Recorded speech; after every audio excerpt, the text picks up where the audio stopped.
Hello दोस्तों, मैं Prince और आज की वीडियो सच में बहुत ज़्यादा इंटरेस्टिंग होने वाली है क्योंकि आज बात करेंगे एक ऐसे स्टार्टअप के बारे में जिसने सिर्फ 3 साल में 2.2 बिलियन डॉलर की वैल्यूएशन गेन की है, जो कि 16,000 करोड़ के आसपास होते हैं, जो सिर्फ अपना ₹1 का रेवेन्यू जनरेट करने के लिए ₹727 का एक्सपेंस करता है।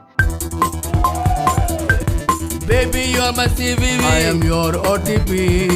Download Crate, baby. Download Crate. और ये सुनकर तो आप समझ ही गए होंगे कि मैं किस स्टार्टअप की बात कर रहा हूँ। तो हाँ भाई, आज बात करेंगे क्रेड स्टार्टअप के ऊपर। और सबसे मस्त बात है इस वीडियो की कि इसमें हम हर एक पॉइंट को डिस्कवर करेंगे, जिसमें हम कुणाल साय की स्टार्टअप जर्नी से लेके कैसे इन्हें ये बिलियन डॉलर आइडिया आया और आप कैसे पता लगा सकते हो कि जो आपका आइडिया वो बिलियन डॉलर का है कि नहीं। और फिर हम इनके स्टार्टअप की ग्रोथ, मार्केटिंग, बिजनेस और रेवेन्यू मॉडल को समझेंगे। और फिर हम देखेंगे क्यों जिस स्टार्टअप को लोग बबल कह रहे हो उसके पीछे एक फ्यूचरिस्टिक आइडिया छुपा हुआ है जो पूरे इंडिया को बदल के रख देगा। तो स्टार्ट करते हैं कुणाल सर की स्टार्टअप जर्नी से। तो हम सब कुणाल सर को एक रिस्पेक्टेड इंडियन एंटरप्रेन्योर और इन्वेस्टर के रूप में जानते हैं, जिनकी नेटवर्थ फिलहाल 1.3 बिलियन डॉलर की है और सच में ये बहुत ज्यादा होती है।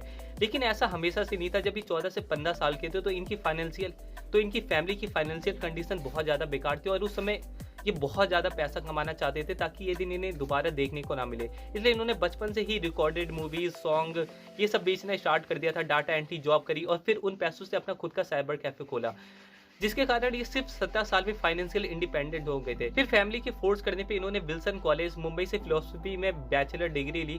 फिर इन्होंने एमबीए ज्वाइन किया और उसी समय ड्रॉप आउट भी कर दिया, क्योंकि ये और बिलियनर्स की तरह ड्रॉप आउट का जो सिंबल है वो अपने ऊपर भी चाहते थे। फिर उन्होंने 2000 से 2010 तक बहुत सारी मल्टीनेशनल कंपनीज में वर्क किया। फिर 2010 में ये डिसाइड करते हैं यार मजा नहीं आ रहा, मुझे खुद का कुछ स्टार्टअप करना है, क्योंकि इन्हें बचपन से ही भाई बिजनेस का स्वाद मिल चुका था और बहुत अच्छा खासा एक्सपीरियंस भी था।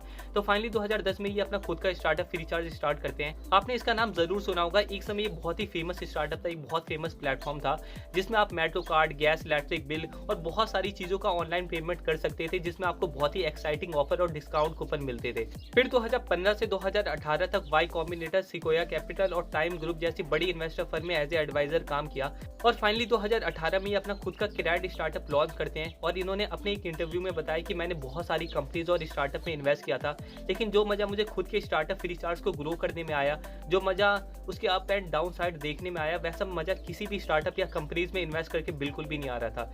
इनका मानना है कि जो रियल हैप्पीनेस है वो खुद की चीजों को क्रिएट करने से आती है और यही इनका एक बिगेस्ट रीजन भी है कि इन्होंने क्रेड स्टार्टअप को लॉन्च किया, जिसे हम नेक्स्ट पार्ट में समझेंगे। अगर आप देखोगे तो कुणाल सर एक ऐसे इंडियन एंटरप्रेन्योर है जो टेक बैकग्राउंड के ना होते हुए भी दो सक्सेसफुल टेक स्टार्टअप को रन करने का एक्सपीरियंस रखते हैं। और यही सेम क्वेश्चन एक इंटरव्यूअर ने जब कुणाल सर से पूछा तो इसके जवाब में कुणाल सर कहते हैं, जो मेरी पूरी नॉलेज है, जो मेरी पूरी क्रिएटिविटी है, वो सिर्फ मेरे क्यूरियस होने की वजह से है और मैं कभी भी किसी से भी डम क्वेश्चन पूछने से नहीं डरता। लेकिन जैसे जैसे हम बड़े होते हैं, अपने पेरेंट्स से कोई सवाल पूछते हैं या फिर अपने टीचर से कोई सवाल पूछते हैं तो वो हमें डांट फटकार के चुप करवा देते हैं कि भाई बुक में ऐसे ही लिखा है, यही पढ़ना पड़ेगा।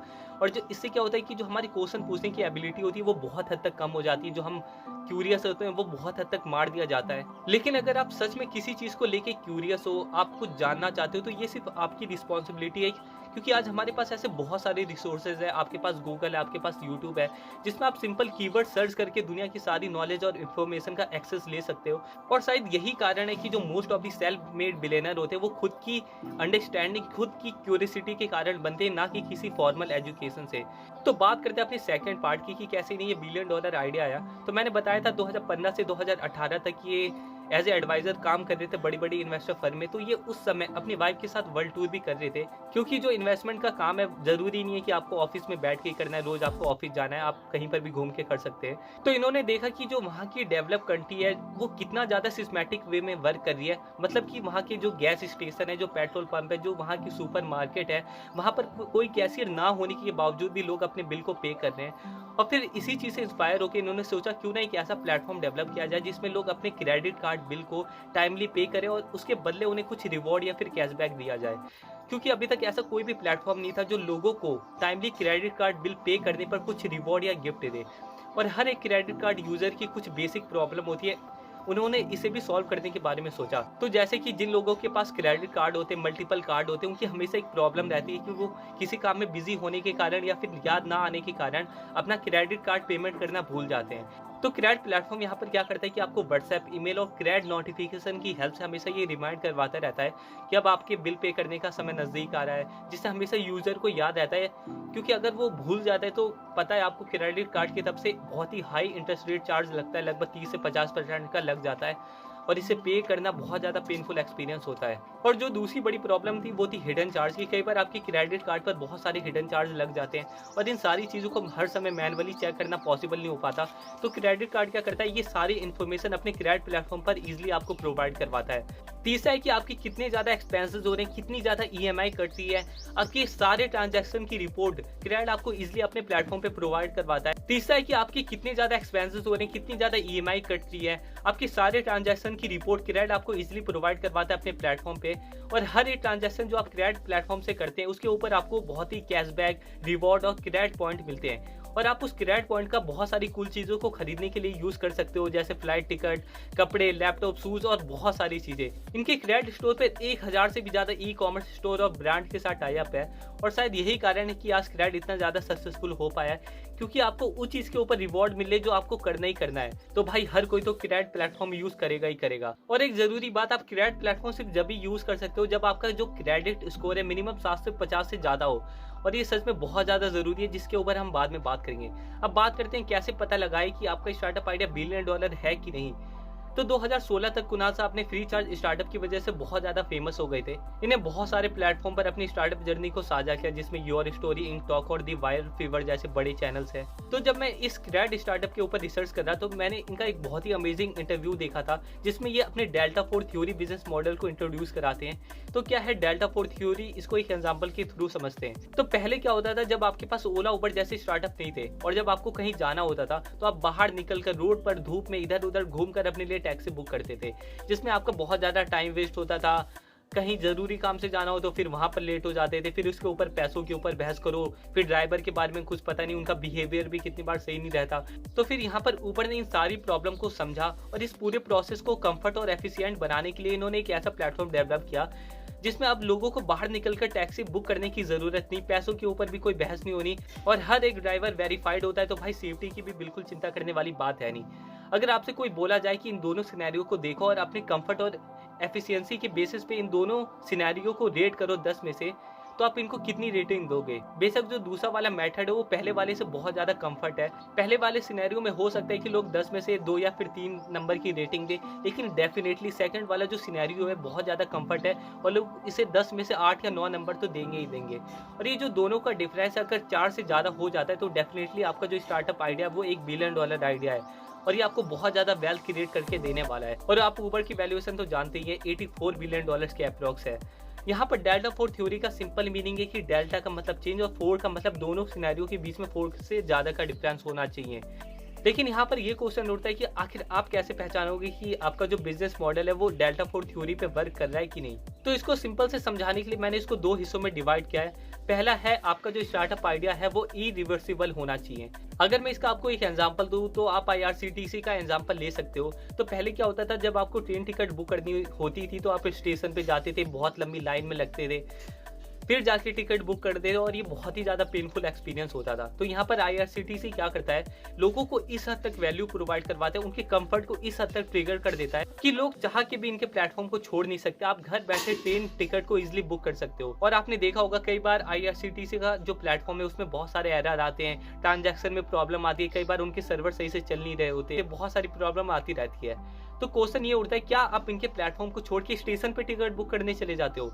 नहीं ना, आप वेट करते हो उसके सही होने का और बहुत ही ज्यादा क्रिटिकल सिचुएशन में ही स्टेशन पे जाते हो टिकट बुक करने। तो आप समझ सकते हो कि जो इनका आइडिया वो किस हद तक इरिवर्सिबल प्रोसेस पे वर्क कर रहा है। ये लोगों के कंफर्ट को इस हद तक ट्रिगर कर देते हैं कि लोग चाह के भी इनके प्लेटफॉर्म को यूज करना बंद नहीं कर सकते। और आपका स्टार्टअप आइडिया भी बहुत हद तक इसी बिजनेस मॉडल पर होना चाहिए। अगर अगेन हम इन दोनों सिनेरियो को रेट करें तो आप बेशक जो पहला वाला मेथड है उसको 2 या 3 रेटिंग ही दोगे और जो दूसरा वाला सिनेरियो उसको 8 या 9 तक रेटिंग दोगे। अगेन जो इनका डिफरेंस है वो 4 से ज्यादा हो जाता है। तो आई होप आप इस मेथड को समझ पा रहे हो कि मैं आपको क्या समझाना चाहता हूँ। अगर आप क्रेडिट के केस में भी देखोगे तो इनका भी प्रोसेस बहुत हद तक इरिवर्सिबल प्रोसेस है, क्योंकि ये उन लोगों की बहुत ज्यादा हेल्प कर रहा है जो टाइमली पे नहीं कर पाते, फिर हिडन चार्ज, वो सारी इन्फॉर्मेशन अपने प्लेटफॉर्म पे इजीली प्रोवाइड करवाता है और मैनुअली चेक करना पॉसिबल नहीं है। तो भाई इनका पूरा प्रोसेस भी इरिवर्सिबल प्रोसेस है और इतने अच्छे तरीके से ये इन्होंने इन सारी चीज़ों को इंटीग्रेट कर रखा अपने प्लेटफॉर्म पे कि बहुत ही ज़्यादा ब्यूटीफुल एक्सपीरियंस मिलता है, बहुत ही ज़्यादा इजीली आप इन सारी चीज़ों को एक्सेस कर पाते हो। बहुत ही कमाल की चीज़ है भाई, ये किसी भी क्रेडिट कार्ड यूज़र के लिए एक फेस्टिवल से कम नहीं है। लोग चाह कर भी इनके प्लेटफॉर्म को यूज़ करना बंद नहीं कर सकते।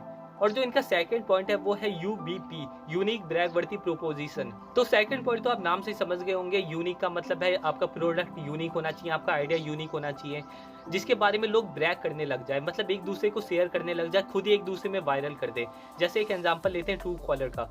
मैं लिख कर दे सकता हूँ कि आपने ट्रू कॉलर की आज तक कोई ऐड नहीं देखी होगी, लेकिन जो इनका यूबीपी है, यूनिक ब्रैग वर्दी प्रोपोजिशन, इतना ज्यादा हाई है कि लोग उसे खुद एक दूसरे के साथ शेयर करते हैं, एक दूसरे के साथ पहुंचाते हैं। जैसे आपने कई बार देखा होगा, आपके पास किसी अननोन नंबर से फोन आता है तो लोग फोन लेके कहते हैं दिखा भाई मैं बताता हूँ ये किसका नंबर है। फिर आप देख कर कहते हो भाई क्या कमाल का फीचर, ये फीचर तो मेरे फोन में भी होना चाहिए, और आप ट्रू कॉलर को डाउनलोड कर लेते हो। तो यहाँ पर क्या हो रहा है, लोग खुद ट्रू कॉलर को एक दूसरे के साथ शेयर कर रहे हैं, वायरल कर रहे हैं, और यही इनकी जो स्ट्रेटेजी आज ट्रू कॉलर को $1 बिलियन स्टार्टअप बनाती है। और जब आपकी स्टार्टअप में भी यूबीपी बहुत ज्यादा हाई होता है तो आपको किसी भी तरह की मार्केटिंग या फिर एड कैंपिंग चलाने की जरूरत नहीं होती। वो अलग बात है कि आप और ज्यादा एडवांटेज के लिए एड कैंपिंग चला सकते हो अगर आपके पास फंडिंग और बहुत ज्यादा पैसा है। और क्रेड के केस में भी उनका यूबीपी बहुत ज्यादा हाई है। अगर क्रेड का केस देखें तो जो उनका यूबीपी है वो है उनके क्रेड पॉइंट, रिवॉर्ड, डिस्काउंट और कैशबैक। क्योंकि आज ऐसे बहुत सारे प्लेटफॉर्म है जो आपको online credit card bill pay करने का ऑप्शन तो देते हैं, लेकिन कोई भी रिवॉर्ड, कैशबैक, ये सारी चीजें नहीं देता। लेकिन क्रेड का केस बिल्कुल अलग है, ये आपको उस चीज के ऊपर भी रिवॉर्ड दे रहा है जो आपको करनी ही करनी है, और इसके कारण इनका यूबीपी बहुत ज्यादा हाई है और लोग एक दूसरे के साथ इसे बहुत ज्यादा शेयर कर रहे हैं कि देख भाई मुझे ये कैशबैक मिला, मुझे ये रिवॉर्ड मिला, मैंने ये खरीदा, मैंने वो खरीदा। और शायद यही कारण है कि इन्होंने सिर्फ 3 साल में 60 लाख से भी ज्यादा प्रीमियम क्रेडिट कार्ड मेंबर को अपने प्लेटफॉर्म में ज्वाइन करवा लिया है। इनकी तो एड भी इतनी ज्यादा कमाल की होती है कि मतलब भाई इन्हें दोनों तरफ से एडवांटेज मिल रहा है, और यही कारण है कि इन्होंने मार्केट में तहलका मचा रखा है। Hey! That doesn't mean you can overtake. Come man, come. You come man. आज इनके पूरे क्रेडिट कार्ड सेक्टर में 35% का शेयर है, जो इन्हें मार्केट लीडर भी बनाती है। वैसे आपको बता दूं, इन्होंने अभी तक $470 मिलियन की फंडिंग रेस की है, जो इसे $2.2 बिलियन की वैल्यूएशन तक पहुंचा देता है। और सच में ये 3 साल पुरानी स्टार्टअप के लिए एक बहुत ही बड़ी अचीवमेंट है। अब जरा इनके रिवेन्यू मॉडल को भी एक बार समझ लेते हैं। तो शुरू से इनका जो रिवेन्यू मॉडल है बहुत ज्यादा इंप्रेसिव नहीं रहा। 2019 में जो इनका रिवेन्यू बिल्कुल जीरो रहा था, और 2020 में सिर्फ 52 लाख के करीब था, जिसके लिए 2019 में इन्होंने 63 करोड़ का एक्सपेंस किया था, जो 2020 तक 492 की इंक्रीमेंट से 360 करोड़ तक पहुंच गया था। लेकिन इनके यूनिक रेवेन्यू मॉडल को समझने से पहले कुछ जरूरी चीजें जो आपको पहले समझनी पड़ेंगी। जैसे मैंने आपको बताया था 750 का स्कोर होगा जब भी आप इनका क्रेडिट प्लेटफॉर्म यूज कर सकते हो, और जिसका भी 750 से ज्यादा स्कोर होगा वो एक हाई स्टैंडर्ड इंडिविजुअल होगा, बहुत ज्यादा एक्सपेंसेस करता होगा, अपने क्रेडिट कार्ड को टाइमली बिल पे करता होगा। और ये सिर्फ इसलिए ताकि जो क्रेडिट कम्युनिटी है उसमें सिर्फ ट्रस्टेड पीपल ही ज्वाइन हो पाए।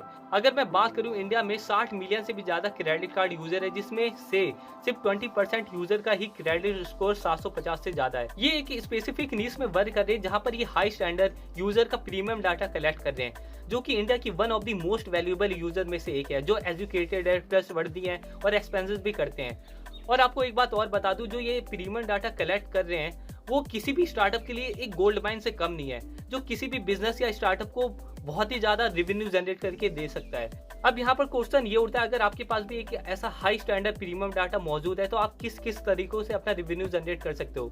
तो जो पहला तरीका है इनका पैसे रेवेन्यू बनाने का, वो है पार्टनरशिप विद ब्रांड।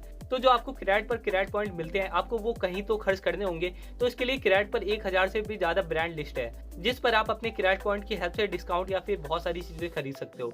तो कोई भी ब्रांड जब क्रेडिट प्लेटफॉर्म पर खुद के प्रोडक्ट इंटीग्रेट करवाने होते हैं तो वो क्रेडिट को कुछ % कमीशन देते हैं, जो कि ब्रांड खुशी खुशी भी दे देते हैं, क्योंकि भाई सारे हाई स्टैंडर्ड लोग हैं तो बहुत अच्छा कन्वर्जन रेट आता है। और ये खुद के मर्चेंडाइज भी सेल करते हैं, जैसे कप पर अपने ब्रांड छपवा दिए, टी शर्ट, मार्क्स, जो मार्क्स हम पहनते हैं, जो इनका अभी एक बहुत ही छोटा हिस्सा है रेवेन्यू जनरेट करने का। अब जरा इनके फ्यूचर प्लान पर भी नजर मार लेते हैं, जो मुझे लगता है कि इन फ्यूचर ये मोटा खासा रेवेन्यू जनरेट करेगी।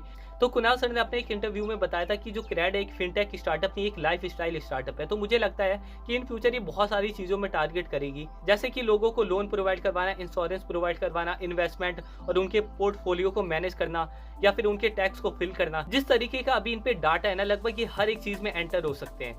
क्या फिर बैंक के साथ ही कोलैब कर सकते हैं जिसमें ये अपने डाटा को उनके साथ शेयर करेंगे, क्योंकि बैंक को भी ऐसे लोग चाहिए होते हैं जो ट्रस्ट वर्दी हो, जो उनसे लोन तो ले लेकिन उसे टाइमली पे भी करे। तो यहाँ पर ये दोनों के बीच में एज ए मीडिएटर काम कर सकते हैं, जिसमें ये भरोसेमंद लोगों को इजीली लोन प्रोवाइड करवा सकते हैं और उस पर बहुत अच्छा खासा कमीशन ले सकते हैं। वैसे मैंने देखा है कि जो इनका फंडामेंटल बेस है वो पूरे तरीके से ट्रस्ट पर ही बेस है, जो उनकी बुनियाद पूरे तरीके से भरोसे पर टिकी हुई है। और क्या पता यार ये बाद में इंश्योरेंस सेक्टर में भी चले जाएं या फिर स्टॉक मार्केट या फिर म्यूचुअल फंड में चले जाएं, जहां पर ये लोगों के फंड को मैनेज करे, या फिर ये इंटरलिंक बिजनेस मॉडल पे भी वर्क कर सकते हैं, जहां पर ये क्रेड यूजर को एक दूसरे के साथ कनेक्ट कर देंगे।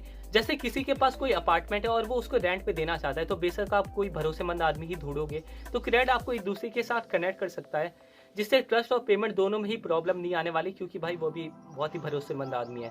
क्रेड एक ऐसी ट्रस्टवर्दी कम्युनिटी है जहां पर ये कुछ भी कर सकते हैं, और इन सब देखने और समझने के बाद मैं कह सकता हूं कि क्रेड कोई बबल नहीं है, इनका बहुत ही ज्यादा लॉन्ग टर्म गेम है। और सिर्फ यही कारण है कि ये अभी रेवेन्यू जनरेट नहीं कर रहे, बस जो इनका प्लेटफॉर्म है उसमें यूजर को ज्वाइन करने की कोशिश कर रहे हैं अपनी एडवर्टाइजिंग के through. Paying credit card bills is now a lot of fun. Just download Cred and get surprise number 1. तो दोस्तों आज के लिए बस करते हैं और टारगेट रखते हैं 10,000 लाइक्स का। तो जितना भी मैंने पढ़ा था, जितना भी मैंने समझा था, वो सारी चीज़ें आपको एक्सप्लेन करने की कोशिश की है मैंने, और कोई चीज़ छूट गई हो तो उसको नेक्स्ट वीडियो में कवर कर लेंगे। तो भाई आज के लिए बस करते हैं, तो बाय, नेक्स्ट वीडियो में मिलेंगे।